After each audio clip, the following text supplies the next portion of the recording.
This is the Hidden Killers podcast with Tony Brueski, featuring former FBI Special Agent and Chief of the Counterintelligence Behavioral Analysis Program, Robin Dreeke.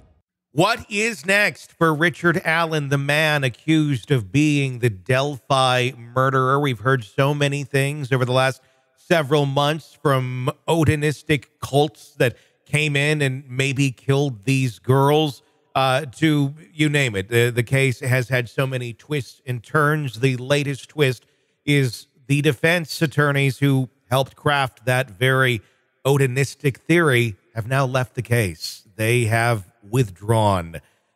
What is next for Richard Allen? Robin Dreeke, retired FBI special agent, joining us to discuss. What was your reaction when you heard the news that the defense of Richard Allen is no more? Shock, but we're getting used to shock when dealing with the Delphi murders, unfortunately.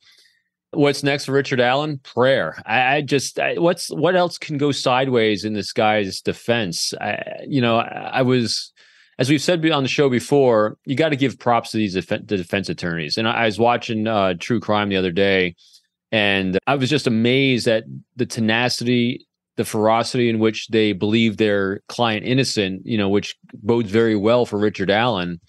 And yet all these weird kind of missteps, like the release of the evidence because someone betrayed a trust in the office and it goes sideways again. And you're like, what the heck could go sideways now for this guy? What's next? Well, I think it'll be interesting. So here's the interesting point. Here's a glass half full. Let's get another set of eyes in there. Okay.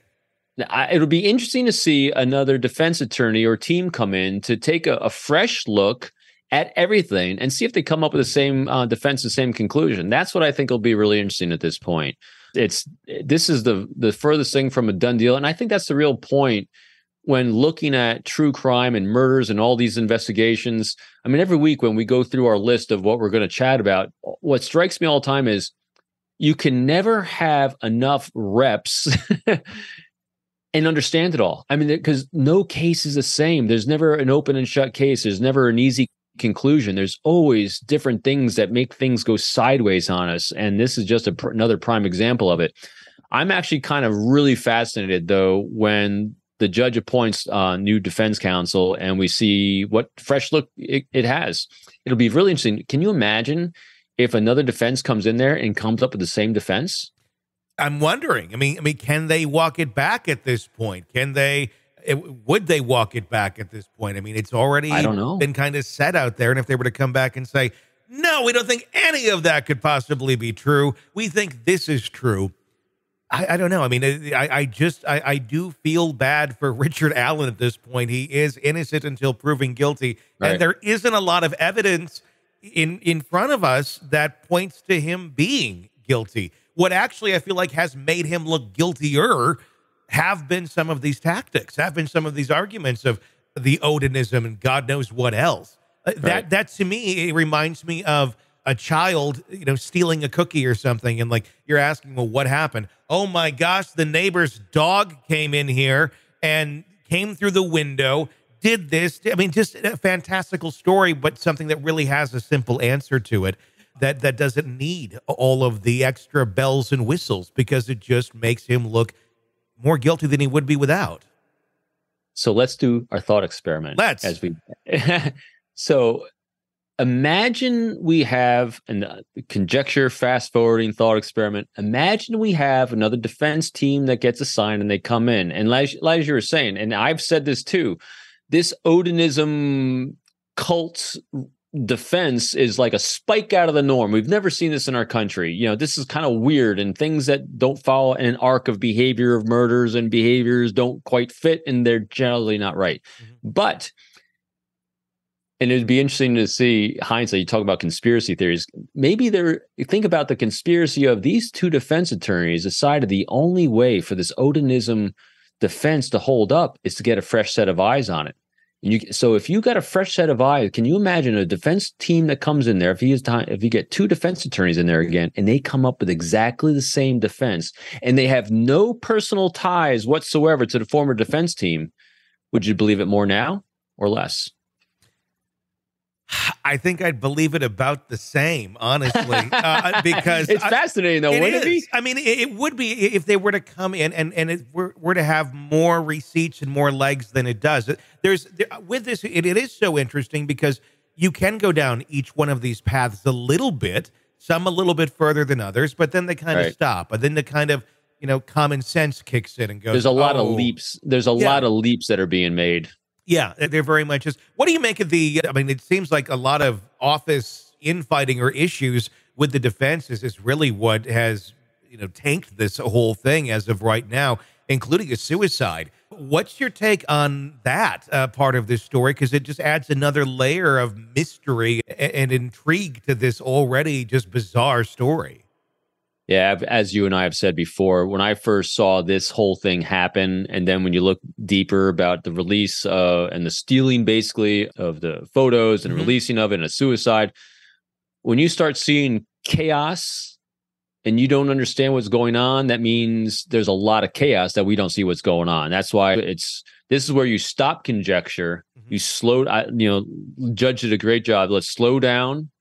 Let's not set any dates. Let new people come in here. Let's take another, whether it was designed or not, this needs a fresh look and a slowing down to really see what it is. And because when I heard all that, we got chaos. Oh, yeah. And chaos means that we don't have all the data points, because things can be understood if you have all the information. If you have situational awareness of all that's transpired, everything makes sense. You might not agree with it. It might be tragic. It might be horrible, but at least it'll make sense. Great example is the Daybell case, with Lori Daybell. It took me making massive wire diagrams to figure out all these crazy relationships. Why? Because that's a weird, chaotic person. Yeah. And so when you have chaos, it's hard to nail down chaos because of all these moving parts with all these different people.